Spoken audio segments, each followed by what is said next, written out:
محاولات، تصويبة قوية وهدف لنادي برقان. هذا الثنائي المصري المميز. قلت شوف التصويبة قوية جدا رغم التدخل من دفاع تنقير 7 امتار وصدها حميد، صدها عبد الرحمن حميد.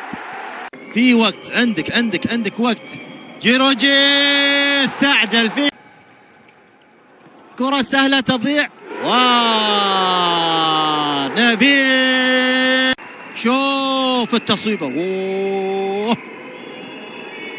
أول أهداف نضال. قلت في الانتصار. إيغور تصويبة برافو في منعطفها الأخير. محسن رمضان يسجل هدف التعادل. إيغور صوب يا إيغور، وعبد الرحمن سادو. إيغور سادو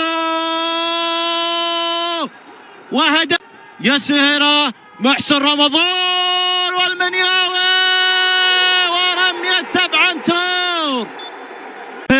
منياوي ويسهر.